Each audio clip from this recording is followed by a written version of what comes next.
Assalamualaikum warahmatullahi wabarakatuh. Perkenalkan, saya Jamal Mahbub dari Program Studi Konstruksi Sipil, jurusan Teknik Sipil Politeknik Negeri Semarang. Pada kesempatan kali ini, saya akan menjelaskan tentang materi bahan bangunan 2, di mana bahan bangunan 2 ini merupakan mata kuliah lanjutan dari bahan bangunan 1 yang terdiri dari 2 SKS, di mana pada mata kuliah bahan bangunan 2 ini ada 4 pokok bahasan. Yang pertama adalah aspal, yang kedua kayu dan bambu, yang ketiga plastik, yang keempat logam. Pada pokok bahasan aspal, mahasiswa diharapkan mampu menjelaskan sifat-sifat aspal, jenis-jenis aspal, aplikasi aspal dalam konstruksi, khususnya perkerasan jalan, dan mahasiswa diharapkan mampu merencanakan dalam pembuatan beton aspal. Pada pokok bahasan yang kedua, yaitu kayu dan bambu, mahasiswa diharapkan mampu menjelaskan tentang berbagai jenis kayu dan bambu, sifat-sifat kayu dan bambu, dan contoh-contoh aplikasi kayu dan bambu pada konstruksi. Pada pokok bahasan plastik, mahasiswa diharapkan mampu menjelaskan tentang sifat-sifat plastik, aplikasi plastik dalam konstruksi, dan berbagai pengujian plastik. Pada materi yang keempat, yaitu logam, mahasiswa diharapkan mampu menjelaskan tentang berbagai jenis logam, sifat-sifat logam, pembuatan logam, maupun pengujian logam, khususnya pengujian pada baja tulangan beton. Metode pembelajaran yang akan dilakukan pada mata kuliah bahan bangunan 2 ini berupa ceramah. Jadi nanti dosen akan menyampaikan materi terkait sesuai dengan pokok bahasan yang akan dipelajari. Dan yang kedua, ada diskusi. Nanti dari diskusi ini diharapkan mahasiswa bisa berpartisipasi aktif untuk mengeluarkan pendapatnya, menyampaikan idenya, maupun bertanya tentang hal yang belum diketahui. Sedangkan media yang akan kita gunakan yaitu berupa yang pertama tentunya materi dari PowerPoint atau PPT, yang kedua adalah video, di mana di sini video ini nanti kita akan belajar bersama tentang berbagai pengujian, cara pengujian dalam suatu material maupun aplikasi material yang ada di bahan bangunan 2.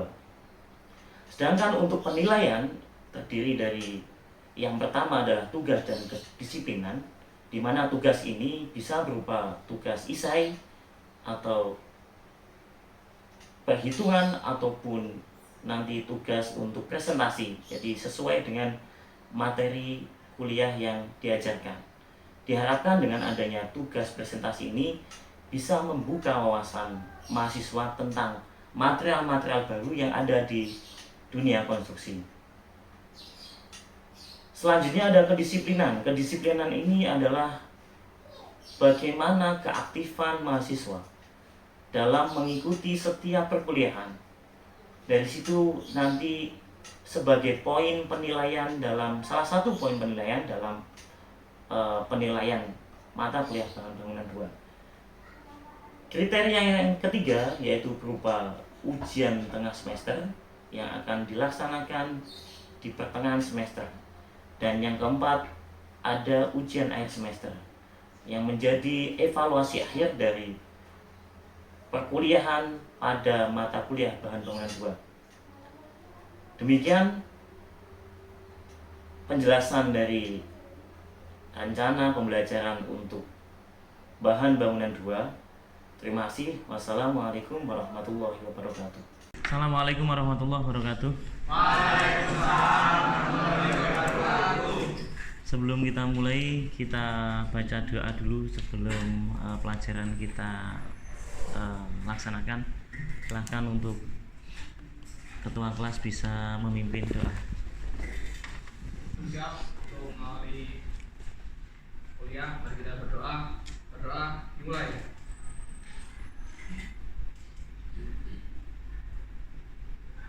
Selesai. Oke, jadi sebelumnya kita sudah membahas sifat campuran beton aspal ya. Kalau kalian masih ingat, jadi sifat beton campuran aspal itu ada 4 ya. Yang pertama apa ini di sini stabil ya. Yang pertama harus stabil. Beton aspal itu harus stabil. Jadi ketika kita merencanakan beton aspal itu harus kita uji dulu dan dia itu harus memenuhi nilai stabilitasnya. Terus yang kedua, ini harus tahan lama atau durable. Jadi beton aspal yang kita rancang, kita buat ini harus bisa tahan lama, bisa sampai umur rencana. Yang ketiga, tidak boleh licin. Karena ini kalau beton aspal yang kita gunakan itu licin atau kita buat itu licin, nanti akan membahayakan pengendara. Dan yang terakhir ada ekonomis. Tentunya ekonomis, aspek ekonomis ini atau sifat ekonomis ini harus memenuhi ketiga sifat yang sebelumnya. Oke, selanjutnya kita akan membahas tentang perancangan beton aspal dengan menggunakan metode Marshall.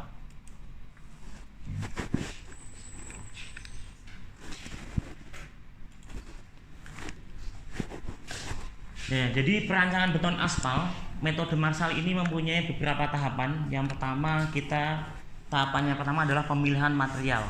Kita tahu material penyusun beton aspal itu ada apa saja? Ada agregat,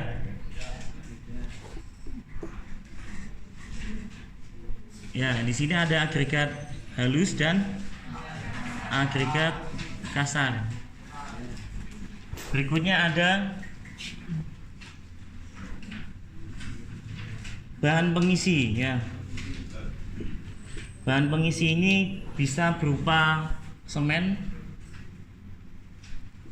atau mungkin fly ash ya. Kalau di spesifikasi 2025 ini fly ash ini disyaratkan tipenya C atau F. Terus yang terakhir tentunya bahan perekatnya. Ya, bahan perekatnya berupa apa? Untuk beton aspal? Aspal ya. Oke. Selanjutnya setelah kita siapkan materialnya atau kita pilih materialnya, kita siapkan benda uji ya. Kita membuat benda uji. Dan nanti hasil dari benda uji ini kita lakukan pengujian Marshall. Dari hasil pengujian Marshall ini nanti kita analisis hasilnya seperti apa.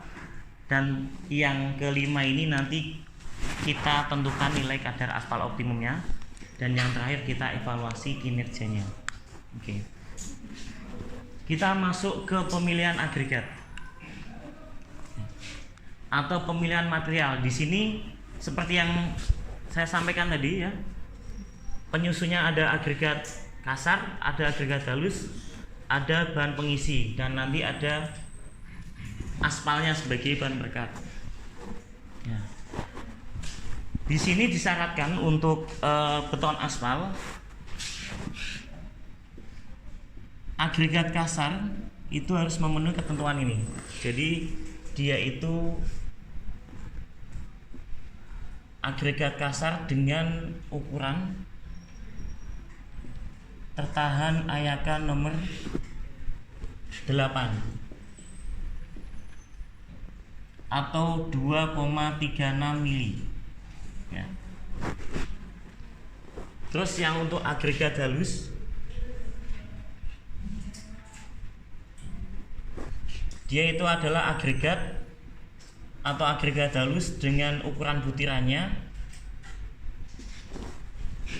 lolos ayakan nomor 8 atau 2,36 mili tertahan ayakan nomor 200. ya, atau 0,075 mili. Terus untuk pengisinya atau filler ya, dia ini harus berupa bahan yang non plastis,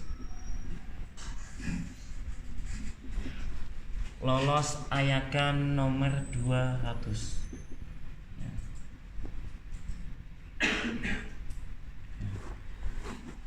Jadi ini bahan penyusun beton aspal yang dari agregat ya. Jadi kenapa kita harus tentukan sesuai dengan aturan ini ya, tentunya untuk mendapatkan komposisi yang pas dengan campuran yang sesuai, kadar aspalnya juga optimum. Jadi kadar aspalnya tidak terlalu banyak maupun tidak terlalu sedikit. Ya. Di sini untuk ketentuan atau standar dari gradasi masing-masing jenis beton aspal. Di sini ada jenis beton aspal SMA, ada yang HRS, ada yang Laston atau AC. Ya. Di sini ada amplop gradasinya. Jadi amplop gradasi, jadi hasil agregat kita itu harus memenuhi persyaratan amplop gradasi.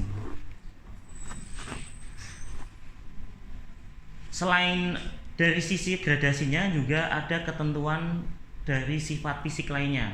Di sini ada kekalan, ada abrasi, ada kepipihan, ada butir pecah.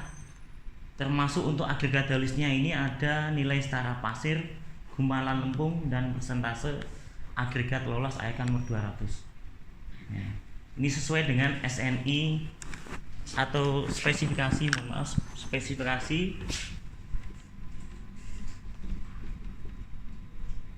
umum tahun 2025 ya.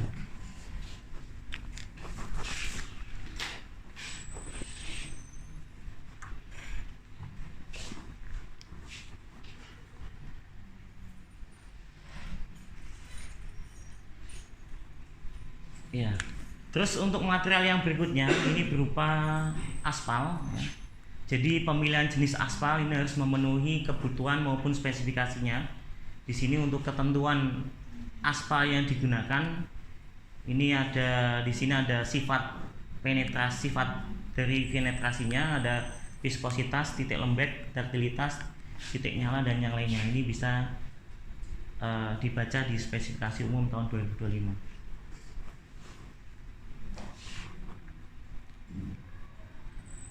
Ya, jadi setelah kita siapkan materialnya tadi ya,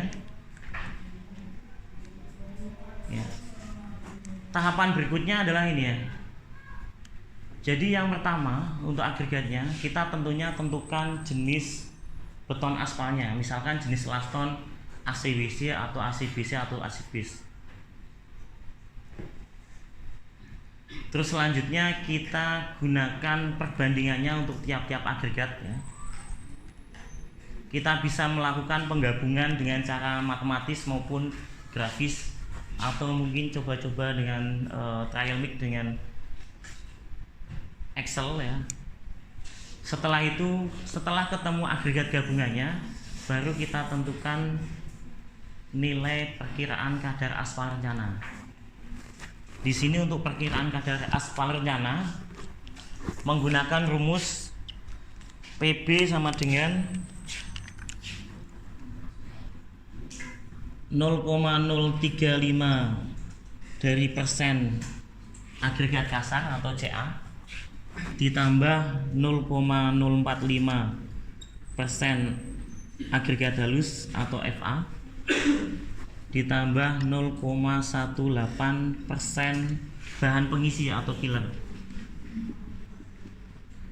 terus ditambah K, nilai konstanta. Di sini untuk nilai konstanta bisa ditentukan antara 0,5 sampai 1 untuk jenis beton aspal HRS maupun Laston.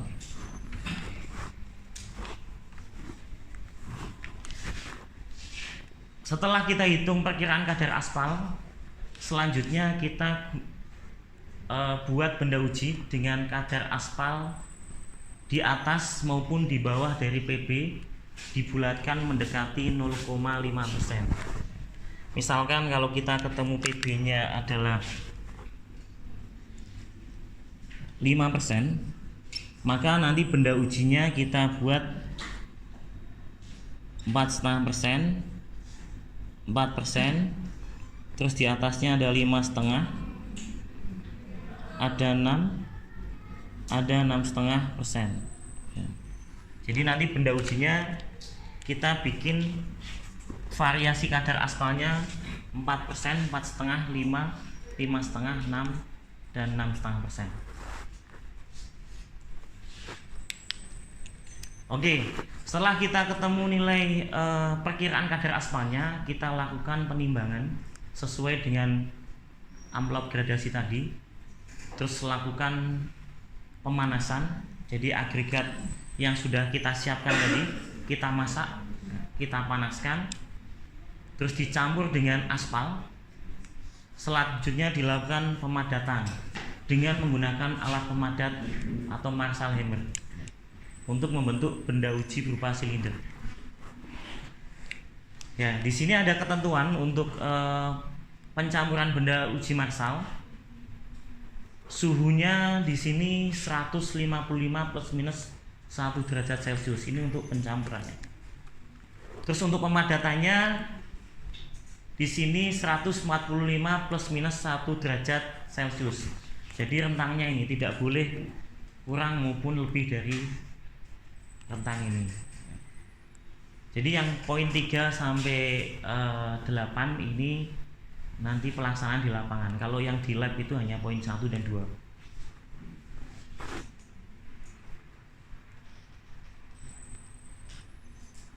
Oke. Setelah kita membuat benda uji ya dengan kadar aspal yang berbeda, selanjutnya kita lakukan pengujian Marshall.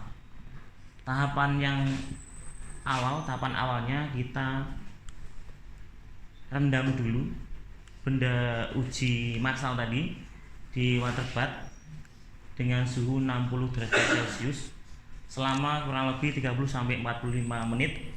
Setelah itu baru diuji stabilitas maupun kelelehannya. Ya, jadi uji stabilitas ini untuk mengetahui atau mengukur stabilitasnya, untuk mengetahui beban maksimum yang mampu ditahan oleh beton aspal yang kita rencanakan. Dan uji kelelahan ini untuk mengetahui lendutan pada saat terjadinya beban maksimum. Selain diuji stabilitas dan kelelahan, juga diuji atau nanti diukur kepadatan dan rongganya. Ya, ada VIM, ada VMA, ada VFA.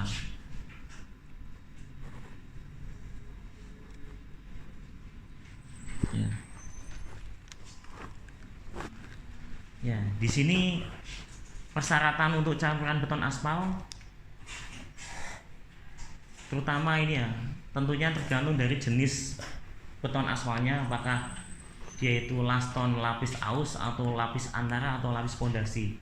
Misalkan di sini untuk lapis aus ya, laston jenis lapis aus. Jumlah tumbukan per bidang biasanya 75 kali. Di sini untuk rongga dalam campuran atau VIM-nya antara 3 sampai 5%. VMA-nya minimal 15%. Untuk VFA-nya 65 sampai 75%. Stabilitas masanya di sini minimal 800 kg. Flow-nya 2 sampai 4 mili. Jadi nilai beton aspal yang sudah kita uji nanti disesuaikan atau dilihat persyaratannya apakah sudah memenuhi atau tidak. Oke. Setelah kita tentukan nilai VIM, VMA, VFA, stabilitas, pelelehan, selanjutnya kita lakukan analisis. Kita bikin, tentunya awalnya kita buat grafiknya dulu ya, grafik yang memenuhi persyaratan tadi, persyaratan campuran beton aspal. Setelah itu baru ditentukan nilai kadar aspal optimumnya. Jadi dari berbagai variasi kadar aspal ini kita gambarkan mana saja yang memenuhi persyaratan ya. Setelah itu nanti kita tentukan nilai kadar aspal optimumnya. Dan terakhir ada evaluasi kinerja. Ya. Mungkin ada pertanyaan dulu sebelum kita masuk ke latihan soal. Oh ya, silakan.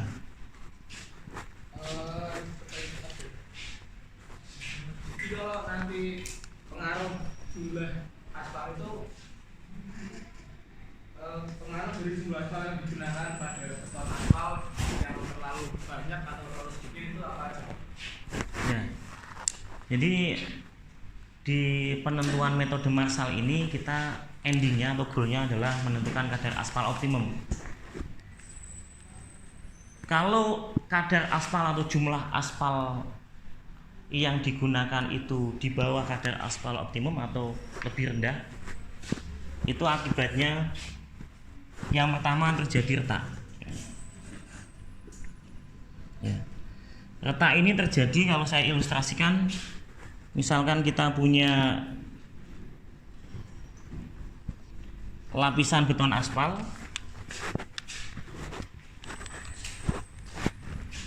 di atas ini dia itu menerima beban kendaraan ya. Kalau dia itu lapisan beton aspal ini kok jumlah aspalnya terlalu sedikit, nanti akibatnya ikatan antara agregat dengan bahan pengingkatnya akan lemah. Nanti lama kelamaan akan timbul retak. Jadi ini kalau saya ilustrasikan di sini akan terjadi retak. Ya. Retak yang awalnya sedikit, jika kena kendaraan terus dia akan bertambah besar. Akibatnya nanti ketika terjadi hujan, dia itu airnya akan masuk. Airnya akan masuk, dia akan mempengaruhi lapisan di bawahnya. Lapisan di bawahnya akan jenuh. Ya. Ketika jenuh, terus dibebani kendaraan lagi, dia akan lama-lama di sini akan terjadi pecah dan akan berlubang. Jadi efek yang pertama itu kalau jumlah aspal yang kita gunakan itu terlalu sedikit, ya, itu akan terjadi retak dan lama kelamaan akan terjadi lubang atau jalan beton aspalnya akan berlubang. Ini kalau efeknya kita gunakan jumlah aspal yang terlalu sedikit. Terus kalau jumlah aspalnya terlalu banyak, yang pertama tentunya dari segi biaya, dia akan biayanya mahal ya. Karena kita tahu komponen paling mahal untuk beton aspal adalah aspalnya sendiri. Jadi kalau aspalnya itu banyak, tentunya costnya akan banyak juga, sehingga biayanya akan mahal. Terus yang kedua, karena dia itu aspalnya terlalu banyak, nanti akan menyebabkan jalan tersebut bergelombang.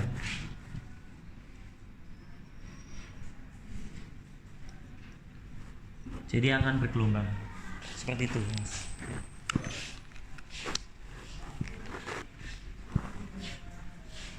Oke, mungkin untuk selanjutnya latihan soal bisa ditulis dulu soalnya.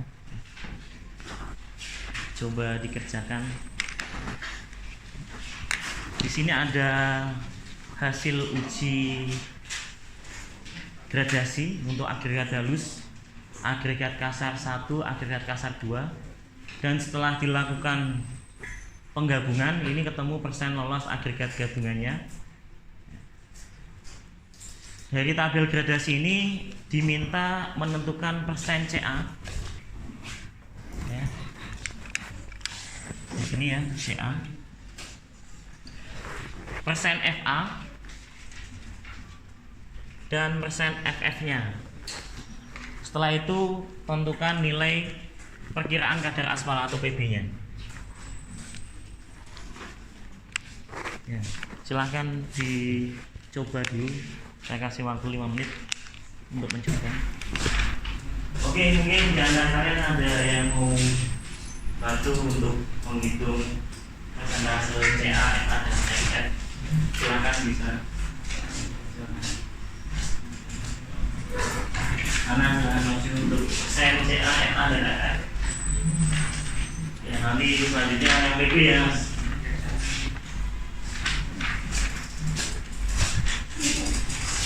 Ya.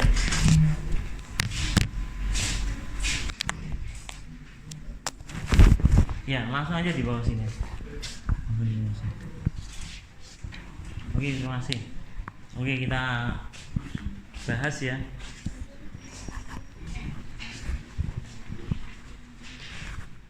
Jadi seperti pengertian tadi untuk material beton aspal, ada kasar, agregat halus, dan filler. Di sini ada ketentuannya. Yang kasar tertahan ayakan nomor 8, yang halus lolos nomor 8 dan tertahan nomor 200, dan yang filler ini lolos ayakan nomor 200. Jadi untuk menentukan persen CA dari masing-masing agregat, kita harus kunci dulu ukuran dari masing-masing agregat. Di sini ada 2,36. Terus ada 0,075. Ya. Jadi kita cek di sini.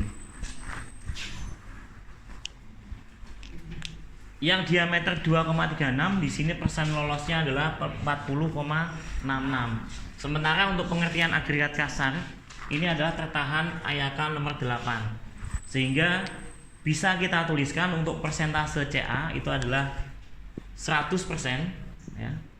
Total keseluruhan 100% dikurangi persen lolosnya yaitu 40,66. Sehingga ketemu untuk persen CA-nya adalah 59,34%. Terus yang untuk FA kita lihat. Di sini yang untuk 0,075 angkanya adalah persen lolosnya adalah 505.